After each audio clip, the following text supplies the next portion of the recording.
যখন একটা সিনেমা পুরো বাংলাদেশের মানুষ দেখে এবং প্রশংসা করে, কিন্তু সেই অভিনেতার নিজের জেলার মানুষ সেই সিনেমাকে দেখতে পারে না, তার ভালো মন্দ বিচার বিবেচনা করতে পারে না, তখন কেমন লাগে? অনেক খারাপ লাগবে অবশ্যই, কিন্তু ঠিক এটা হতে দেয় নাই আফরান নিশোর জেলার যারা নিশোভক্ত আছে তারা তারা কিন্তু একটা অস্থায়ী সিনেমা হলকে একটা পুরো সিনেমা হল বানিয়ে ফেলেছে এবং সেই সাথে টিকিটের দাম রেখেছে খুবই সামান্য, মাত্র 100 টাকায়।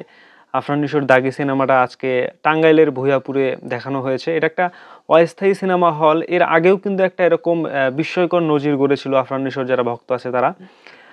আফরান নিশোর আগের যে সিনেমা সুড়ঙ্গ রিলিজের পরপরও কিন্তু এরকম আন্দোলনে নেমেছিল তারা, যে আমরা এই সিনেমাটা দেখতে চাই আমাদের জেলায়, কেননা সেখান থেকে আসলে সিরাজগঞ্জ বা অন্য কোথাও গিয়ে দেখা তাদের জন্য কষ্টকর হয়ে যায়। ঠিক এই বিষয়কে বিবেচনা করে দাগির যে প্রযোজনা প্রতিষ্ঠান আলফাই তারাও কিন্তু সহযোগিতা করেছে, যে যেহেতু আফরান নিশোর নিজের জেলা, সেখানটায় দাগি সিনেমাটা অবশ্যই চলা প্রয়োজন দরকার।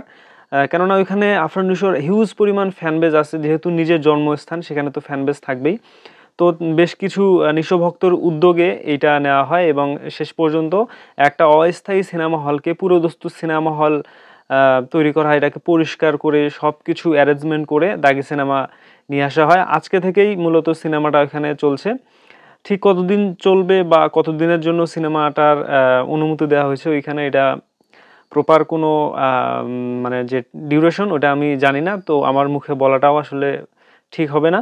কিন্তু আজকে দেখলাম কিছু পেজে আসলে, যেখানে ঢাকায় মাল্টিপ্লেক্সগুলো হাউসফুল হয়ে যাচ্ছে, সেখানে তো একটা অস্থায়ী সিনেমা হল সেটা তো হাউসফুল হবেই, এটা আসলে অধিক করে বলার কিছু নেই। কিন্তু তারপরও একটা জিনিস চিন্তা করেন, দর্শকদের ক্রেজ আসলে কি লেভেলের। একটা সিনেমা হল নেই, কিন্তু তাদের সিনেমা দেখার যে আগ্রহ, শেষ পর্যন্ত বাধ্য হয়ে একটা অকেজো একটা জায়গাকে পুরোদস্তুর সিনেমা হলে রূপান্তরিত করা হয়েছে। আর যেখানটায় আজকে দাগি চললো, শেষ পর্যন্ত দর্শকদের যে প্রতিক্রিয়া দাগি নিয়ে, তারা অনেক উৎফুল্ল যে তাদের নিজ জেলায় দাগি সিনেমাটা তারা দেখতে পেল। তো এরকম প্রত্যেক সিনেমার পরেই কিন্তু এরকম একটা একটা চাওয়া পাওয়া তৈরি হয় যে আমরা এই সিনেমাটা দেখব, কিন্তু বিভিন্ন বিভাগীয় যে শহরগুলো আছে তারা কিন্তু প্রপারলি ওই সোর্সটা পায় না। দেখা গেল কোথাও বরবাদ রিলিজ পেয়েছে, সেখানে দাগি নাই, আবার কোথাও দাগি রিলিজ করা হয়েছে বরবাদ নাই, মানে এরকম কিছু সিস্টেমের হয়।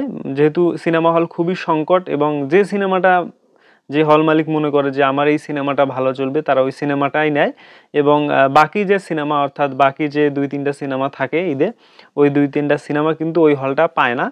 তার ফলে কিন্তু ওইখানকার যা অডিয়েন্স আছে তারা বাধ্য হয়েই ওই সিনেমাগুলো দেখে, এবং তাদের যে সিনেমাটা দেখার কথা বা তারা যে সিনেমাটা দেখতো, এবং তারা এমনও হতে পারে তারা 3-4টা সিনেমাই দেখতো, কিন্তু ওই শো পায় না বা ওই সিনেমাগুলো হলে না চলার কারণে কিন্তু ঠিক মতো দেখতে পারে না। তো যাই হোক, অনেক দিনের আক্ষেপ এরা নিশো ভক্তদের, যারা টাঙ্গাইলের আছেন তারা আসলে এই ব্যাপারটা রিলেট করতে পারবেন। আফরান নিশোর 2টা সিনেমা রিলিজ হলো এবং তারা আসলেই অনেক উৎফুল্ল নিয়ে সিনেমা দুটো দেখলো, কিন্তু তারপরেও তাদের মধ্যে একটা আক্ষেপ আছে, যেহেতু নিজ জেলা আফরান নিশোর, সেখানে একটা ওরকম ভালো সিনেমা হল নেই যেখানে গিয়ে তারা দেখতে পারবে। তো মূলত আফরান নিশোর দাগি সিনেমাটা 100 টাকার বিনিময়ে আজকে টিকিট কেটে তারা দেখলো। এটা আসলে যেমনটা ভালো উদ্যোগ, ঠিক তেমনটাই বাংলাদেশের সিনেমার জন্য ভালো। এভাবে যদি দর্শক যদি এঙ্গেজ থাকে, দর্শকদের ক্রেজ থাকে একটা সিনেমার প্রতি, তাহলে প্রডিউসারেরা আসলে সাহস পাবে এবং সেই সাথে সিনেমা এগিয়ে যাবে। তো দর্শক, এই ছিল আজকের আপডেট। এই ঈদে আপনি কোন সিনেমা দেখেছেন, দাগি, বরবাদ, জঙ্গলি নাকি জিন 3? আপনার মতামত জানতে পারেন এই ভিডিওর কমেন্টে। দেখা হবে নেক্সট কোন আপডেটে। সেই পর্যন্ত ভালো থাকুন, আল্লাহ হাফেজ।